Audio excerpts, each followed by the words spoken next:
तो रोजाना बोले जाने वाले शब्दों की जो हमारी ये सीरीज चल रही है, तो चलिए आज की वीडियो को स्टार्ट करते हैं। तो देखिए सबसे पहला जो हमारा वर्ड है वो है हमारा मीनवाइल। मीनवाइल का मतलब होता है इसी बीच में। मान लीजिए कि आपने एक काम किया और दूसरे काम को करने से पहले जो बीच का समय होता है उसमें आपने कोई तीसरा काम भी कर लिया। तो जैसे कि तुम इतने वहां पर गए थे ना, इसी बीच में मैंने अपना खाना खा लिया, है ना।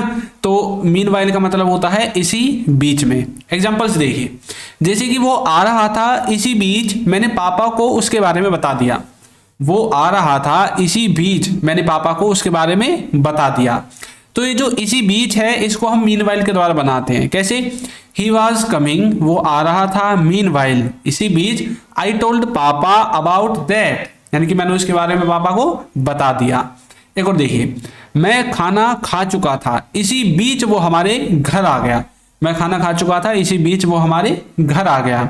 जैसे कि आपका दोस्त वगैरह होता है ना, कई बार आपके घर आ जाता है, तो आप बोलते हैं I had eaten food meanwhile he came to our house. I had eaten food meanwhile he came to our house. मैं खाना खा रहा था, इसी बीच में वो हमारे घर आ गया। ठीक है, इस तरह से आप मीनवाइल का इस्तेमाल कर सकते हैं। नेक्स्ट है फेड अप, जिसका मतलब होता है तंग आ जाना। जब आप किसी चीज से तंग आ जाते हैं या फिर तंग हो जाते हैं, वहां पर आप फेड अप का इस्तेमाल करते हैं। ठीक है, एग्जांपल देखिए, मैं तुमसे तंग आ गई हूं। कोई लड़की है जो आपने परेशान कर रखी है, अब वो आपसे बोल रही है भाई मैं ना तुमसे तंग आ गई हूं, मैं तुमसे तंग हो गई हूं या आ गई हूं या तंग हो चुकी हूं, किसी भी तरह से सेंटेंस को बोल सकती है। तो आप बोलोगे I am fed up with you, I am fed up with you, मैं तुमसे तंग आ गई हूं।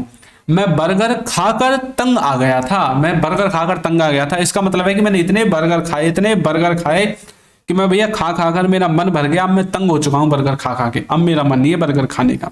तो हम बोलेंगे I was fed up with eating burgers, I was fed up with eating burgers, burger खा खा के मैं तंग आ गया था। ठीक है, नेक्स्ट है डाइंग टू। डाइंग टू का मतलब होता है मरे जा रहा हूं या फिर मरे जा रहा था। देखिए डाइंग टू को आप प्रेजेंट और पास्ट दोनों में इस्तेमाल कर सकते हैं। यदि प्रेजेंट में इस्तेमाल करना है तो आप बोलेंगे मरे जा रहा है, और पास्ट में इस्तेमाल करना है तो बोलेंगे मरे जा रहा था। यहां पर ये जो डिफरेंस बनेगा ना प्रेजेंट और पास्ट का, वो आपकी हेल्पिंग वर्ब क्रिएट करेगी। तो इसके सेंटेंसेस को बनाने का जो स्ट्रक्चर होगा उसमें आपको सबसे पहले सब्जेक्ट लिखना है, फिर आपको लिखनी है हेल्पिंग वर्ब। अब ये जो हेल्पिंग वर्ब है ये आपके डिपेंड करेगी कि आपका सेंटेंस प्रेजेंट का है या पास्ट का है। यदि प्रेजेंट का है तो अलग हेल्पिंग वर्ब आएगी, पास्ट का है तो अलग हेल्पिंग वर्ब आएगी। तो चलिए देखते हैं। उसके बाद आपको डाइंग टू को लिखना है और फिर आपको वर्ब की फर्स्ट फॉर्म लगाकर ऑब्जेक्ट लगाना है। जैसे कि मैं तुमसे मिलने के लिए मरे जा रहा हूं, मैं तुमसे मिलने के लिए मरे जा रहा हूं, तो मैं बोलूंगा I am dying to meet you, I am dying to meet you, मैं तुमसे मिलने के लिए मरे जा रहा हूं। नेक्स्ट है वो यहां आने के लिए मरे जा रहा था, तो बोलेंगे he was dying to come here, he was dying to come here, वह तुमसे मिलने के लिए मरे जा रहा था, या फिर वो यहां आने के लिए मरे जा रहा था। कोई भी ऐसी चीज हो जिसमें आपको ऐसा लगना है कि मतलब वो यार मरे ही जा रहा है बिल्कुल ये काम करने के लिए, तब आपको डाइंग टू का इस्तेमाल करना है। नेक्स्ट देखिए, नेक्स्ट है इसमें in order to. In order to का मतलब होता है किसी चीज के लिए। किसी चीज के लिए जब आप किसी काम को करते हैं तो वहां पर आप इन ऑर्डर टू का इस्तेमाल करते हैं। जैसे कि वहां जाने के लिए मैं यह कर रहा हूं। मान लीजिए आप किसी काम को कर रहे हैं और आपका दोस्त आकर आपसे बोलता है भाई तुम क्यों कर रहे हो इस काम को, आप बोल रहे हो यार वहां जाने के लिए मैं कर रहा हूं, यानी कि इस काम को करने का मकसद ये है कि मैं वहां जाना चाहता हूं, I want to go there, है ना, इसलिए तो मैं ये कर रहा हूं। तो कैसे बोलेंगे आई एम डूइंग दिस, मैं यह कर रहा हूं in order to go there, वहां जाने के लिए। ठीक है, अंग्रेजी बोलने के लिए मैंने यह किया अंग्रेजी बोलने के लिए। मान लीजिए आपने बहुत सारी किताबें ऑर्डर कर दी इंग्लिश ग्रामर की और आपका दोस्त बोल रहा है यार तू पागल तो नहीं होगा, इतनी सारी किताबें आपने ऑर्डर कर दी हैं। तो आप बोल रहे हैं यार मैं पागल थोड़ी, मैंने इतनी किताबें ऑर्डर की हैं, मैंने अंग्रेजी बोलने के लिए ये सारी किताबें ऑर्डर की हैं ताकि मैं अंग्रेजी बोल सकूं, अंग्रेजी सीख सकूं, है ना। तो I did this in order to speak English. इस तरह से बी के साथ यूज्ड टू का इस्तेमाल हम कब करते हैं?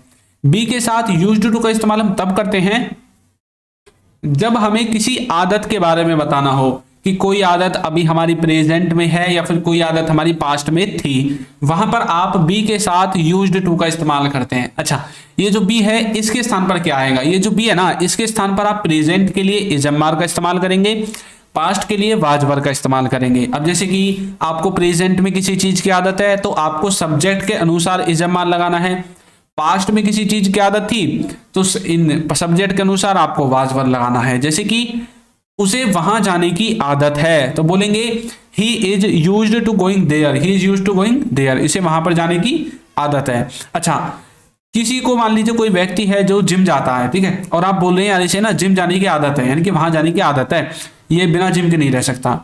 या फिर आप किसी और काम के लिए हो सकते हैं, शॉपिंग के लिए हो सकते हैं, या फिर कहीं और जाने की आदत हो सकती है, तो बोलेंगे he is used to going there, उसे वहां जाने की आदत है। हमें ये पानी पीने की आदत है तो कैसे बोलेंगे? We are used to drinking water, we are used to drinking water, हमें ये पानी पीने की आदत है। तो किसी को किसी काम को करने की आदत है, वहां पर आप इज एम आर के साथ बनाएंगे, और किसी को किसी काम को करने की आदत थी तो अब आपको क्या करना है, ये इज एम आर को बदल के वाज वर को लगा देना। जैसे उसे वहां जाने की आदत थी तो बोलेंगे he was used to going there, है ना, हमें ये पानी पीने की आदत है। और यदि आपको इसे पास्ट में बोलना है तो बोलेंगे आदत थी, तो बोलेंगे we were used to drinking water, ठीक है। तो किसी को आदत है या किसी को आदत थी, दोनों में आप इस स्ट्रक्चर का यूज कर सकते हैं। नेक्स्ट है वेयर एज। वेयर एज का मतलब होता है जबकि। कई बार आप बोलते हैं ना, जबकि मैं यार उसके घर चला गया, मेरी उससे लड़ाई बाज रही थी, जबकि मैं उसके घर चला गया। जबकि तुम्हें जाना चाहिए, जबकि तुम्हें जाना चाहिए, भाई कहीं जगह होगी आपकी, मान लीजिए किसी से लड़ाई बाज रही है, उनके घर में है शादी, और आपका जो दोस्त है वो आपसे राय ले रहा है कि यार मुझे जाना चाहिए नहीं जाना चाहिए। आप बोल रहे हैं यार बेशक आपकी उनसे लड़ाई बाज रही है, फिर भी तुम्हें वहां पर जाना चाहिए, जबकि तुम्हें जाना चाहिए। तो कैसे बोलेंगे? Whereas you should go, whereas you should go, जबकि तुम्हें जाना चाहिए। जबकि मैं कुछ नहीं कर सकता, है ना, तुम मेरे पास आए हो, तुम्हें पता है, जबकि मैं कुछ कर ही नहीं सकता, तो कैसे बोलेंगे? Whereas I can not do anything, whereas I can not do anything, जबकि मैं कुछ नहीं कर सकता।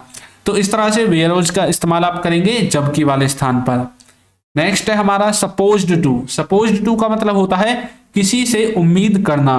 जब हम किसी व्यक्ति से किसी काम की उम्मीद करते हैं या फिर कोई व्यक्ति हमसे किसी काम की उम्मीद करता है, तब हम सपोज्ड टू का इस्तेमाल करते हैं। जैसे कि हमें अंग्रेजी बोलना चाहिए तो बोलेंगे we are supposed to speak English. अच्छा, यदि हिंदी को डायरेक्ट हम देखें हमें अंग्रेजी बोलना चाहिए, तब तो हमें ऐसा लगेगा हमें इसमें शुड का इस्तेमाल करना चाहिए, तो हम कैसे बोलेंगे? We should speak English. ये भी ठीक है, हमें अंग्रेजी बोलना चाहिए, वी शुड स्पीक इंग्लिश।